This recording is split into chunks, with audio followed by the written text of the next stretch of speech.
Mutual funds पता है सबको क्या है? कितनों ने ऑलरेडी इन्वेस्ट किया हुआ है म्यूचुअल फंड्स में? बहुत कम लोगों ने। क्यों नहीं किया हमने इन्वेस्ट? पता ही नहीं सर। नंबर 1 करेक्ट इन्फॉर्मेशन नहीं है। नंबर 2 हम डरते हैं, हमें लगता है म्यूचुअल फंड भी कोई स्कीम है कि पैसा इकट्ठा किया और कल को अगर भाग गए या बंद हो गया तो पता नहीं क्या होगा। ये पैसा आपका 100% सेफ है because it is regulated by SEBI. तो यहां पे डरने की जरूरत नहीं है कि मेरा पैसा चला जाएगा। और कहते हैं SIP is an excellent option.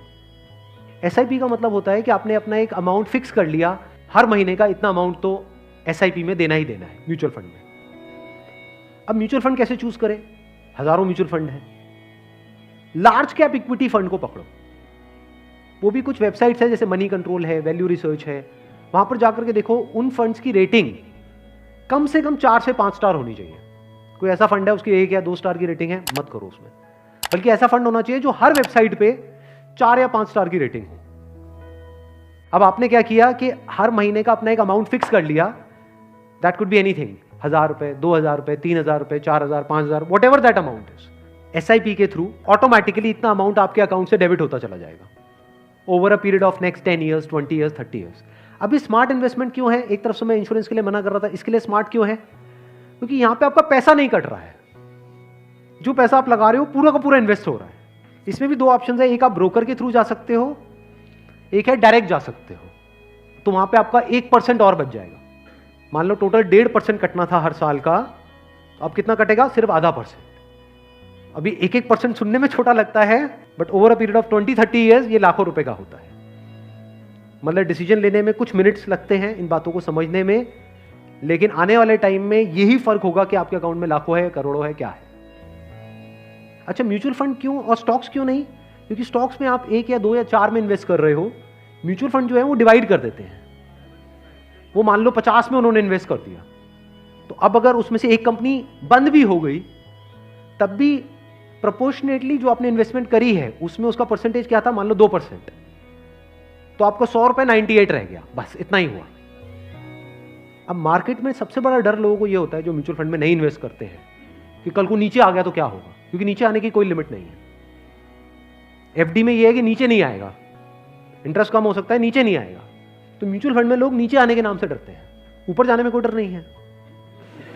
अगर गारंटी मिल जाए कि भैया साल का इतना % तो आना ही आना है और आता ही रहेगा जिंदगी भर, तो कोई डर ही नहीं है, फिर तो सारे लगा देंगे।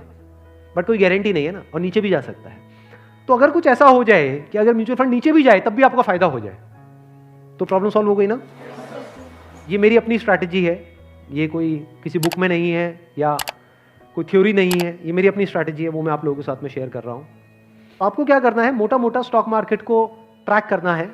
हफ्ते में एक दिन देख लो कि अभी कितने पे चल रहा है। मान लो एक पीक है, पीक अभी मान लो 40,000 है, अभी मार्केट चल रहा है अराउंड कितना?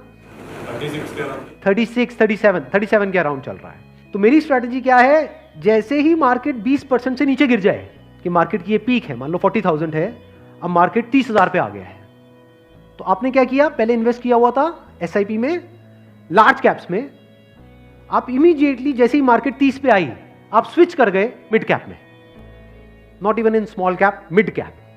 अब ऐसा क्यों किया? क्योंकि जब मार्केट 20% टूटेगा, सेंसेक्स का मतलब लार्ज कैप्स जो बड़ी कंपनीज हैं, जब मार्केट 20% टूटेगा यानी बड़ी कंपनीज के जो शेयर्स हैं वो 20% से टूटेंगे, तो जो छोटी कंपनीज हैं उनके शेयर्स 50 से 60%, 70% तक टूट जाएंगे। तो जब वो 60% टूटा तो 100 की चीज आपको कितने में मिल गई? 50 में या 40 में। तो जब मार्केट नीचे भी गया तो आपका फायदा हो रहा है। ये स्ट्रैटेजी समझ आ गई? वापस से जैसे ही मार्केट जो भी लास्ट उसकी पीक थी, मान लो 40,000, उससे 20% ऊपर गया, तो मिड कैप से आप स्विच कर गए वापस से लार्ज कैप में। ये स्ट्रैटेजी जो है ये मैंने सीखी है वॉरेन बफे से। उनका जो बेसिक सा फंडा है, मतलब अगर एक लाइन के अंदर बोला जाए, वो क्या है कि जब मार्केट बहुत ज्यादा ग्रीडी हो तो डरो, और जब मार्केट डरा हुआ है तो ग्रीडी हो जाओ। बेसिक सा फंडा है। मतलब जब सब डरे हुए हैं तो थोड़े से लालची हो जाओ, और जब सब लालची हो रहे हैं, मतलब मार्केट ऊपर भाग रहा है, तो डरने लग जाओ। तो लार्ज कैप में डर कम है, मिड कैप में डर ज्यादा है। तो जैसे ही मार्केट नीचे जाएगा, मिड कैप को सब छोड़ देंगे, उस वक्त आप उसको पकड़ लोगे। तो अब चाहे मार्केट ऊपर उठे तब भी आपका फायदा है, नीचे गिरे तब भी आपका फायदा है। आप वेट कर रहे हो, मैं आज एक्चुअल में वेट कर रहा हूं। लोग हैं डरते हैं, जो म्यूचुअल फंड में इन्वेस्ट करते हैं, स्टॉक्स में इन्वेस्ट करते हैं, लोग डरते हैं कि मार्केट नीचे ना आ जाए, मार्केट ऊपर। मैं वेट कर रहा हूं, जाए तो सही नीचे, समझ गए? क्योंकि लार्ज कैप टूटेगा 20%, तो मिड कैप टूट जाएगा 60%। तो मेरा 100 रुपए लगा हुआ था तो 80 रह जाएगा, उस 80 को उठा करके मैं मिड कैप में डाल दूंगा, फिर आराम से बैठ जाऊंगा कुछ सालों के लिए। जैसे ही मार्केट ऊपर जाएगा, मतलब लोग लालच से तड़प रहे हैं, तब जैसे ही 20% ऊपर गया, मान लो 48,000 पे गया, मिड कैप से हट करके मैं आ जाऊंगा लार्ज कैप में, वापस से सेफ हो गया। अब जो नया पीक बन गया वो क्या बन गया? 48,000। आज की रेट में क्या है? 40,000। अब 48,000 पे 2020 चलेगा। आ गया गेम समझ में?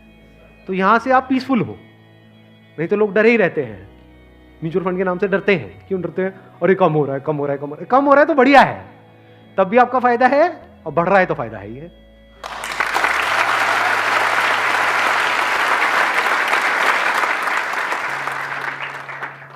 समझ गए? ये बेसिक सा फंडा है, हमेशा याद रखना।